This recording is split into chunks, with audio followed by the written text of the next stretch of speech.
Hello students, इस video में मैं आपको बताने जा रहा हूँ व्यू मेनू के बारे में। व्यू मेनू आपको रिलेटेड रहता है पेज के रिगार्डिंग। आप इसके पहले पेज लेआउट और प्रिंट के ऑप्शंस वाले वीडियो देखे होंगे। वही वीडियो इसमें भी आपको उसी से रिलेटेड चीज़ें इस वीडियो में मैं आपको बताने जा रहा हूँ। तो सबसे पहले बात करते हैं वर्कबुक व्यू का, यानी कि जिस सीट पे हम लोग काम कर रहे हैं ये किस तरह का दिख रहा है, इसको कैसे देखना चाहते हैं, ये सारे ऑप्शंस इसमें आप देखेंगे। तो बाय डिफ़ॉल्ट हमेशा नॉर्मल व्यू होता है। सेकंड नंबर में एक ऑप्शन होता है जिसको बोलते हैं पेज ब्रेक प्रीव्यू। जब आप इस पर क्लिक करेंगे तो ये आपको दिखाएगा पेज को ब्रेक कर करके कि आपका टोटल डॉक्यूमेंट कितने पेज में प्रिंट होने जा रहा है। जैसे देखिए यहाँ पर 2 लाइन 3 लाइन नीचे कट रहा है, एक जो कॉलम है वो आपको राइट साइड में कट जा रहा है, तो ये अलग पेज में जा रहा है, ये एक अलग पेज में जा रहा है, ये एक अलग पेज में जा रहा है। तो पेज ब्रेक व्यू का सबसे बड़ा फ़ायदा होता है कि कई बार लोग जैसे नॉर्मल पेज पे हैं, हमने इधर कहीं कुछ लिख दिया या कैलकुलेशन किया और फिर भूल गए और प्रिंट दे देंगे तो ये सब तो होगा ही, ये भी साथ में प्रिंट हो जाएगा, इसके आगे पीछे के ब्लैंक पेज भी प्रिंट हो जाएंगे। तो इन सब चीज़ों से ये बचाता है। जैसे ही पेज ब्रेक व्यू में जाएंगे ये तुरंत आपको वहाँ से सेलेक्ट कर लेगा। तो अब आपको दिख रहा है कि नहीं ये तो मेरे काम का नहीं है, ये एक्स्ट्रा था, तो आप इसको डिलीट कर देंगे, वो वापस उतना कवर कर लेगा जितना आपका डेटा होगा। अब आप चाहते हैं कि ये भी मेरे पहले ही पेज में सेट हो जाए, तो आप इसको क्लिक करके ड्रैग करके फर्स्ट पेज में फिट कर सकते हैं। देखिए नीचे से जब चौड़ाई बढ़ा तो ऊपर भी वो सेट हो गया, अब दोनों तरफ आपका फिट हो गया एक ही पेज में। तो ये बेनिफिट होता है पेज ब्रेक व्यू, जो कि एग्जैक्ट आपको फिगर दिखाता है कितना आपका डेटा प्रिंट हो रहा है, कहाँ से कट रहा है, कैसे कट रहा है। ये प्रोफेशनल व्यू कह सकते हैं आप इसको। इसके बाद से नेक्स्ट आता है पेज लेआउट। अब अगर आप जाएंगे पेज लेआउट ऑप्शन में तो इसमें देखिए यहाँ पर स्केल उसका 86% हो गया। वापस से इसको 100 कर देंगे तो देखिए फिर से वो पहले जैसा चला जाएगा, दूसरे कॉलम हो गया। कम करेंगे तो ऐसे हो जाएगा। तो इस तरह से आप इसको सेट कर सकते हैं। तो मैं आपको बस बता रहा हूँ वो ऑप्शंस। नेक्स्ट जो पेज लेआउट ऑप्शन है, जब इस पर क्लिक करते हैं तो ये पहले भी आपको बताया हुआ है, पेज लेआउट यहाँ से भी बटन होता है, पेज ब्रेक यहाँ से भी होता है। तो पेज लेआउट का पर्पस क्या होता है? हेडर फुटर लगाना हो, पेज देखना हो कि इस पेज में मेरा कितना प्रिंट हो रहा है। तो पेज देखने के लिए सबसे बढ़िया होता है page break preview. Page break में आप अच्छे से देख सकते हैं। पेज लेआउट होता है हेडर फुटर को अच्छे से एडजस्ट करने के लिए, फुटर सही से लगा दिए हैं कि नहीं, सब में कैसे दिख रहा है, कितना बड़ा साइज है, फॉन्ट वगैरह वगैरह, ये सारा कुछ एडजस्ट कर सकते हैं। तो ये पेज लेआउट होता है आपका, कितने पेज में जा रहा है ये आपको सब दिखा रहा है। एक फिर से आते हैं नॉर्मल पे। लास्ट में आपको यहाँ दिया है कस्टम व्यू। ये बहुत काम का आपको ऑप्शन है। अगर आप इसका यूज़ करते हैं तो आप अपने काम ज़्यादा जल्दी कर सकते हैं। किस मामले में? ढूंढने के लिए। जैसे आपने सीट पे काम किया हुआ है या पूरे डॉक्यूमेंट में काम किया है, कई सारे सीट आपने बना के रखे हैं, कहीं कहीं फाइल है, कुछ इंपॉर्टेंट हिस्से हैं जिसको आपको बार बार ज़रूरत पड़ती है प्रिंट करने की या देखने की, या वहाँ पे फॉर्मूले आपने कुछ रखे हैं या कुछ कैलकुलेशन किया है, उसको आपको बार बार ज़रूरत पड़ता है सर्च करने की। तो आप आते हैं यहाँ पे ढूंढते हैं। अब सपोज यहाँ तो थोड़ा सा डेटा पूरा भरा हो सीट, तो कैसा लगेगा, कितना टाइम लगेगा। तो आप उस स्पेशल रेंज को सेलेक्ट कीजिए, कस्टम व्यू में जाइए और यहाँ से ऐड कर दीजिए। नाम कुछ भी दे सकते हैं अपना, किस तरह का डेटा स्ट्रक्चर है, क्या चीज़ आप कर रहे हैं वो यहाँ पे आप लिख दीजिए। ओके कर दीजिए। मैंने 1 डाल दिया। इसको मैं कोई भी हाईलाइट नहीं कर रहा हूँ, ये वापस से फिर से खुद सेलेक्ट हो जाएगा। दूसरा नंबर फिर कहीं और मैंने सेलेक्ट किया थोड़ा सा, कस्टम व्यू, इसे भी ऐड कर दिया। इसमें कोई बाउंड्रीज नहीं है कि आप इसी सीट पे रहिए, आप किसी और सीट पे भी जाकर के आप ये काम कर सकते हैं। जैसे यहाँ पर इस सीट पे जो डेटा है इसे भी मैंने सेलेक्ट किया, कस्टम व्यू में गए और ऐड कर दिया, 3 नाम दे दिया। अब देखिए आपको कुछ ढूंढना है, आपने फाइल ओपन किया, आप ढूंढना चाह रहे हैं पहला वाला रेंज, कस्टम व्यू में जाइए, सेलेक्ट कीजिए, शो कर दीजिए। सीधे जंप करके उस सीट पे पहुंच जाएगा जहां पर वो डेटा है और उसको सेलेक्ट भी कर लेगा और आपको शो कर देगा। 2 पे जाना है, 2 सेलेक्ट कीजिए, शो, सेलेक्ट हो गया। दूसरे सीट पे था हमारा डेटा 3, तुरंत पहुंच गया। तो इस तरह से आप कस्टम व्यू के हेल्प से अपने डेटा डॉक्यूमेंट्स पे चारों तरफ कहीं पर भी आप लगा सकते हैं। एज ए व्यू आप उसको जब चाहें तब देख सकते हैं, अपनी ज़रूरत के हिसाब से यूज़ कर सकते हैं। तो पहले वर्कबुक व्यू जो थे वो मैंने बता दिए। अब इसके बाद से ऑप्शन है शो। शो का मतलब होता है दिखना। ग्रिड लाइन्स है, ये बीच बीच में जो बॉक्स बने हुए हैं इसको ग्रिड लाइन बोलते हैं। अगर आपने टिक कर दिया तो ये हट जाएंगे, ब्लैंक बिल्कुल दिखेगा। ग्रिड लाइन नहीं हटेंगे, सिर्फ मतलब ग्रिड्स जो हैं, जो सेल्स हैं वो रहेंगे, सिर्फ उसके लाइनिंग्स हटेंगे जो आपको इंडिकेशन करते हैं कि हाँ यहाँ पर ये सेल दिख रहा है। अब चूंकि ये जरूरी होता है, दिखना आसान होता है काम करने के लिए, इसलिए ये आपको परमानेंट टिक लगा रहता है। आप हटा सकते हैं अपनी जरूरत के हिसाब से कि आप चाहते हैं बस इतना ही हिस्सा दिखे, उसमें मैंने बॉर्डर लगा दिया। जैसे देखिए मैंने इसमें लगा दिया बॉर्डर, होम में जाके तो बॉक्स लग गया और बाकी पर से मैंने ग्रिड लाइन हटा दिया तो बाकी सब पे से गायब हो गया, सिर्फ इस पे आपको दिखेगा क्योंकि इस पे मैंने वो लगाया हुआ है बॉर्डर, तो बॉर्डर तो नहीं हटेगा ना, सिर्फ ग्रिड लाइंस हटे हुए हैं। तो इस तरह से आप ग्रिड लाइंस का यूज कर सकते हैं, जरूरत पड़ने पे हटा भी सकते हैं। फॉर्मूला बार ये जो आपको दिख रहा है ये आपका रिमूव हो जाएगा, पूरी लाइन ही वहां से गायब हो जाएगी। अगर आपको हेडिंग्स हटाने हैं तो हेडिंग्स पे क्लिक कर दीजिए, तो 1 2 3 ABCD ये सब गायब हो गए, कॉलम हेडिंग, रो हेडिंग सब गायब। तो कभी अगर आपके सीट पे ये सब चीजें नहीं दिख रही हैं, एकदम सीट आपका ऐसे हो गया है, तो फिर क्या करेंगे, परेशान होने की जरूरत नहीं है। व्यू में जाइए और सब पे टिक लगा दीजिए, सारे ऑप्शंस आपके वापस अवेलेबल हो जाएंगे। अब यहाँ एक ऑप्शन है जो कि आपको ऑफ दिख रहा है, आप इस पे कितना भी क्लिक करेंगे अभी काम नहीं करेगा। इसका नाम है रूलर। रूलर आपको याद होना चाहिए MS वर्ड का एक हिस्सा है, जिसमें पेज आपको दिखता है तो ऊपर आप रूलर पे टैब वगैरह सेट करते हैं या आगे पीछे करते हैं लाइन को एडजस्ट करने के लिए, इंडेंट को। तो वो रूलर आपको ऐसे एक्सेल पे नहीं दिखेगा। ये कब दिखता है, जब आप पेज लेआउट व्यू में रहेंगे। देखिए ऑन हो गया, रूलर वही स्केल है। अगर आपको ये नहीं देखना तो जब पेज लेआउट व्यू हो तब आप इसको ऑफ कर सकते हैं, बाकी सब कुछ रहेगा। लेकिन ये ऑप्शन तभी ऑन होता है जब पेज लेआउट व्यू में होंगे, वापस नॉर्मल में जाएंगे ये फिर से लॉक हो जाएगा। तो शो वाले ऑप्शन समझ गए किससे क्या दिखेगा। इसके बाद से आता है जूम का ऑप्शन। जूम तो जानते ही हैं, जूम करने के लिए होता है, कितना % जूम करना है आप कर लीजिए। 100% करना है बाय डिफॉल्ट, सीधे 100% पे कर सकते हैं। 50% करना है तो आप यहाँ से चुन सकते हैं 50, या अपनी मर्जी से जितना चाहिए आप डाल सकते हैं। आप चाहते हैं कि सेलेक्टेड हिस्सा फुल स्क्रीन जूम होके आ जाए, तो ये हिस्सा हमने सेलेक्ट किया, zoom selection, complete full screen आ जाएगा। आप चाहते हैं कोई और हिस्सा है, जैसे इस सीट पे मैं आ गया, यहाँ पर ये जो 3 डेटा है यही मुझे फुल स्क्रीन चाहिए, जूम सिलेक्शन, तो मैक्सिमम तक ले जाएगा, जिसपे अब एक तरफ से तो ये फुल हो गया, और बड़ा करेगा तो इस साइड से कट जाएगा, तो इसलिए यहीं पे ये रुक जाएगा। फुल स्क्रीन किसी भी तरफ से आपको चौड़ाई में या ऊंचाई में जिस तरफ से फिट होता होगा जाके रुक जाएगा। तो इसका नाम है जूम सिलेक्शन। ये है 100% बाय डिफॉल्ट करने के लिए, और यहाँ से आप कस्टमाइज करके जितना चाहें कर सकते हैं। तो जूम करना बस पेज को जूम करने के लिए, यहाँ भी बटन होता है, यहाँ से भी आप कर सकते हैं।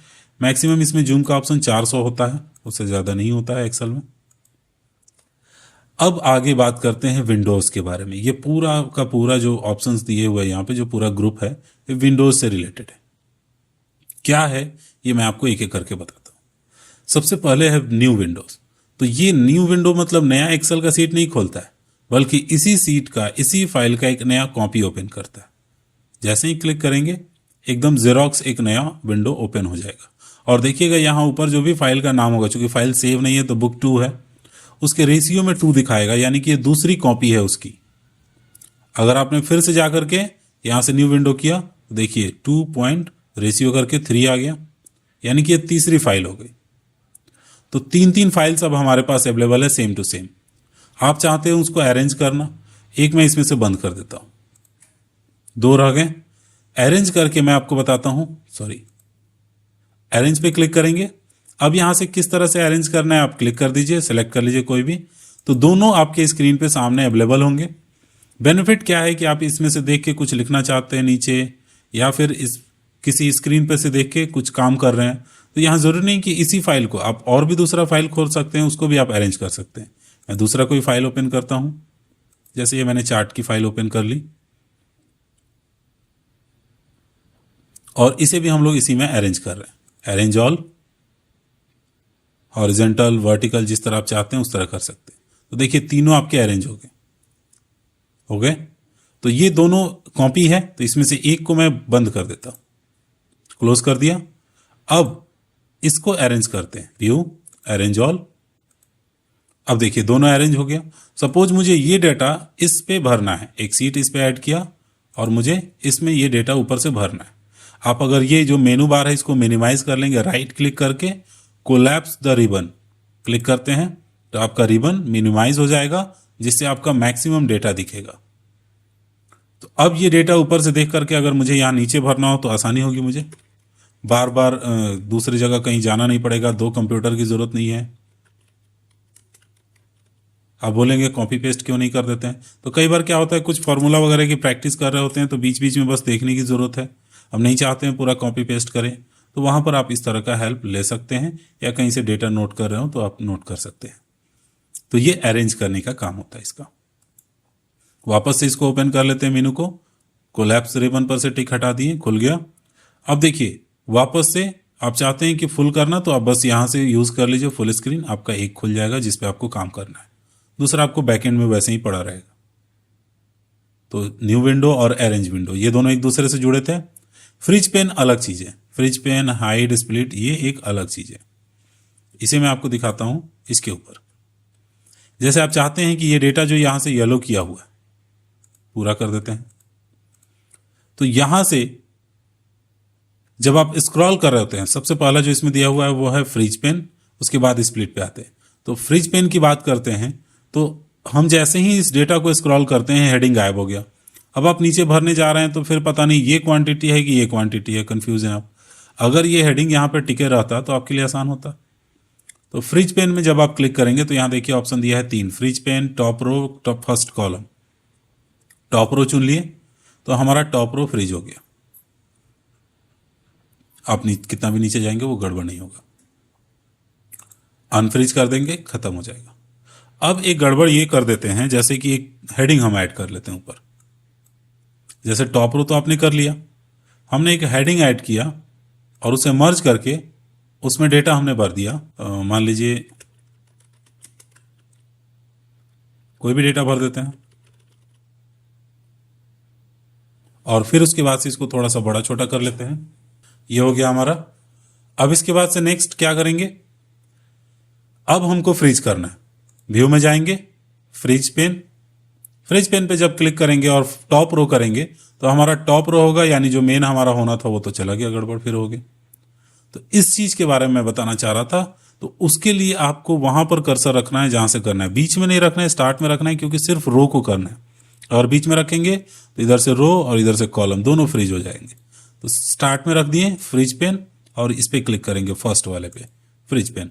तो अब देखिए एक लाइन जो बनी हुई है वो यहां से बना हुआ है और दोनों कॉलम फ्रीज है, दोनों रो। आप चाहें तो 4 लाइन, 5 लाइन, जितना लाइन तक आपका हेडिंग है आप उतना लाइन तक रखिए कर्सर और फिर वहां से फ्रीज कर दीजिए, वो फ्रीज हो जाएगा। तो फ्रिज पेन का बहुत अच्छा यूज होता है, इससे आप डेटा जब भर रहे होते हैं तो आपको तकलीफ नहीं होती है कि हेडिंग्स कहाँ चलेगा। इसी तरह अगर आपका हेडिंग कॉलम में है तो आप फ्रिज फर्स्ट कॉलम कर सकते हैं, पहला कॉलम लॉक हो जाएगा, या फिर जहां से आपको करना है वहां पर कर्सर रख के लॉक कर सकते हैं। अगर गलती से बीच में रख करके मुझसे फ्रिज पेन हो गया तो क्या करेंगे, दोनों तरफ से आपका हो जाएगा फ्रिज। फिर इधर से करेंगे स्क्रॉल तो ऊपर वाला नहीं मूव होगा, राइट साइड की तरफ जाएंगे तो फिर ये डेटा आपका वहीं रहेगा। तो इन सब को हटाने के लिए पहले अनफ्रीज कर लीजिए, फिर जहां से आपको करना है करिए। तो ये था फ्रीज पेन। फ्रीज ऑप्शन के बाद जो सबसे इंपॉर्टेंट है और नेक्स्ट इसका है वो है स्प्लिट। स्प्लिट का क्या रोल होता है, जैसे कई बार हम चाहते हैं कि हमारा डेटा, जैसे आप फ्रीज कर रहे थे तो यहां से रुक जा रहा था, आप चाहते हैं, और एक और आपने सीखा था न्यू विंडो, तो 2 विंडो को आपस में आप अरेंज कर रहे थे। तो उसमें दिक्कत क्या होता है कि दोनों विंडो के हेडिंग्स वगैरह सब कुछ आ जाते हैं। यहां पर आप क्या करना चाहते हैं, सपोज आप किसी को पढ़ा ही रहे हैं तो आप उसको लिखा रहे हैं ऊपर का डेटा और आपको नीचे और ऐड करना है। तो अगर आप स्क्रॉल कर देंगे तो ऊपर वाला कोई नहीं लिख पाएगा, तो आप बीच में से उसको स्प्लिट कर दीजिए। जहां से आपने कर्सर रख के स्प्लिट किया, अब ये आपका 2 पेज बन गया है, ऊपर भी डेटा है, नीचे भी आपका पूरा डेटा है। तो आप क्या कर सकते हैं, ऊपर आप स्टार्टिंग में रख सकते हैं, नीचे आप एंड में चले जाइए और यहां से आप आगे ऐड करते रहिए। तो आप इधर आगे बढ़ेंगे, फिर आप जिसे को नोट करा रहे हैं उसके लिए थोड़ा थोड़ा इधर भी आगे बढ़ेंगे। तो एक साथ डबल स्क्रीन 2 सीट्स आपको दिखेंगे, रहेगा एक ही। और ऐसा नहीं है कि आप इसमें कुछ डेटा एंट्री करेंगे तो उस पर नहीं होगा, आप इस पे जब भी डेटा एंटर करेंगे आप देखिए इस पे भी एंटर हो जाएगा। स्टार्टिंग में जैसे ही कुछ भी लिखेंगे वो अपने आप लिखा जाएगा।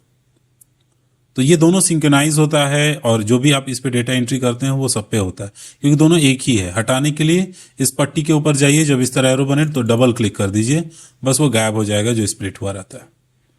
बीच में रख के अगर आपने स्प्लिट कर दिया तो फिर दोनों तरफ से आपका स्प्लिट हो जाएगा रो कॉलम, तो ये 4-4 स्क्रीन हो जाएंगे, सब आगे पीछे होंगे।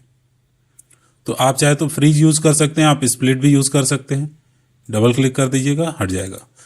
स्प्लिट यूज करने का फायदा रहता है, फायदा ये रहता है कि आपको ज़्यादा मेहनत नहीं करना, इधर उधर बस रखिए सिलेक्शन और स्प्लिट कर दीजिए। हेडिंग थोड़ा बहुत ऊपर नीचे हो गया तो यहाँ से आप एडजस्ट भी कर सकते हैं। डबल क्लिक कीजिए, हट गया। तो दोनों के काम लगभग एक जैसे ही आप कर सकते हैं, फ्रीज और स्प्लिट के। स्प्लिट में थोड़ा यह है कि ऊपर भी डेटा आपका मूव कर सकता है, नीचे भी कर सकता है। फ्रीज में ऊपर वाला डेटा फ्रीज हो जाता है। अब इसके बाद से आगे है हाइड। हाइड का काम क्या है कि जो विंडो आपका खुला हुआ था वो छुप गया। अब बैकग्राउंड में जो ये विंडो था ये आपको दिखाई दे रहा है। इसमें जब आप जाएंगे तो देखिए अनहाइड का ऑप्शन ऑन हो गया। अगर इसको भी आप हाइड कर देंगे तो जो और आपको सीट खुला रहेगा वो आपको दिखेगा, बाकी वो दोनों छुप गया। व्यू में जाइएगा, अनहाइड का ऑप्शन पे क्लिक कीजिएगा तो देखिएगा आपको जो दोनों ही सीट जिसको हाइड किया गया वो यहां पर दिखता है। और फिर इसको ओके कीजिएगा तो फिर वो ओपन हो जाएगा। फिर अनहाइड किए, चार्ट वाले सीट को भी हमने ओपन कर लिया। अब व्यू में जाएंगे तो अनहाइड का ऑप्शन ऑफ हो गया है, क्योंकि अब कोई भी सीट आपका हाइड नहीं है। तो ये पहचान करना हो तो आप क्या कर सकते हैं, हाइड बटन यूज कर सकते हैं। इसका मैं परफेक्ट यूज बताता हूँ। जैसे आप काम कर रहे हैं और कोई अचानक से आपके कलीग या फिर कोई आपसे सीनियर या जूनियर कोई ऐसा पर्सन आ रहा है जिसको आप नहीं चाहते हो कि ये सीट मैं उसको दिखाऊं या फिर उसको पता चले कि मैं इस पे काम कर रहा हूं, तो आप कोई और सीट भी ब्लैंक ओपन करके रखिए या कुछ भी, जो कि कोई फर्क नहीं पड़ता है दिखाने से। और इस सीट पे आप जब काम कर रहे हैं, कोई आता है, अगर आपने मिनिमाइज किया है तो नीचे टास्क बार में वो चीज दिखता है, दिखेगा। बट अगर आपने यहां से हाइड कर दिया तो फिर वो कहीं नहीं दिखेगा। अगर आपने फाइल बंद भी कर दिया वो सेव करा लेगा, सेव करके आपने हाइड करके बंद भी कर दिया तो ओपन होगा तो नहीं खुलेगा फाइल। वो आपको दूसरी फाइल खोल के अनहाइड में जाके उसको हाइड अनहाइड करना होगा, तभी वो दिखेगा फिर फाइल। तो टेम्पररली कोई आया अचानक से, बस आपने हाइड पे क्लिक करना है, वो छुप गया फाइल। आप दूसरे सीट पे काम कर रहे हैं, कोई फर्क नहीं पड़ता किसी को कि आपने फाइल बंद किया है, मिनिमाइज किया है, कोई दिक्कत नहीं है। तो इस तरह से आप छुपा सकते हैं, उस पर्पज से ये रहता है। अनहाइड कर देंगे फिर बाद में आपका ओपन हो जाएगा। क्लियर है? Hide unhide. View side by side, पहले सबको अनहाइड कर लेते हैं। व्यू साइड बाय साइड का क्या रोल होता है? सब में सेम ऑप्शन ही आते हैं। साइड बाय साइड का मतलब कौन कौन सा किस तरह से आपको चाहिए उस तरह से आपको एक एक करके अरेंज कर देगा।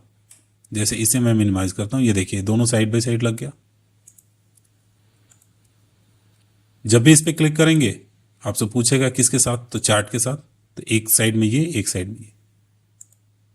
अब यहां पर एक बटन ऑप्शन ऑन हुआ है, सिंक्रोनाइज स्क्रॉलिंग, यानी स्क्रॉलिंग सिंक्रोनाइज हो गया। आप इस पे क्लिक कर देंगे तो ये हट जाएगा। अब जिस पे क्लिक रहेगा वही ऊपर नीचे होगा, क्लिक हट जाएगा, ऊपर नीचे नहीं होगा। फिर वापस से इस पे क्लिक कीजिएगा तो लग जाएगा। अब इस पे स्क्रॉल करेंगे तो ऊपर वाला भी होगा, इस पे स्क्रॉल करेंगे तो ये वाला भी होगा। तो इसको बोलते हैं सिंक्रोनाइज। रीसेट विंडोज पोजीशन, इस पे आप ऐसे क्लिक करेंगे तो आपको कुछ पता नहीं चलेगा। मैं आपको बताता हूं, जैसे मैंने एक नया विंडो ओपन कर लिया तो अब ये डिस्टर्ब कर रहा है बीच में आके। आप रीसेट विंडोज पे क्लिक कीजिए, फिर पहले जैसा हो जाएगा। एक ये चार्ट था, ये था, दोनों हो गए ना एक जैसे। तो रीसेट विंडोज पोजीशन का मतलब पहले जैसा था वैसे ही रीसेट कर देगा, थोड़ी देर पहले जैसे आपने दो विंडोज को आपस में सेट किया था। बस इतना ही काम होता है इसका। यहां पर होता है शो विंडोज, आपको कौन सा देखना है। जैसे मैंने सबको मैक्सिमाइज कर दिया, फुल स्क्रीन कर दिया। अब हम देखना चाहते हैं चार्ट वाला, तो यहाँ शो विंडो पे जाएंगे, जो भी सीट मुझे देखना है, जो भी फाइल मुझे देखना है उसके ऊपर क्लिक कर देंगे, वो ओपन हो जाएगा। जैसे आप जाके नीचे टास्क बार में करते हैं वही काम है यहां से। तो ये आपका व्यू मेनू में टोटल ऑप्शंस जितने थे मैंने सारे बता दिए। एक लास्ट ऑप्शन बचा है माइक्रो। इसका काम होता है रिकॉर्ड करना। कोई काम आप कर रहे हैं और चाहते हैं उसको रिकॉर्ड करना, तो उसके लिए इसको यूज करते हैं। तो इसको एक अलग वीडियो में आप देखिएगा। व्यू में बाकी जितने थे वो मैंने बता दिए। इस वीडियो में बस इतना ही। Thank you.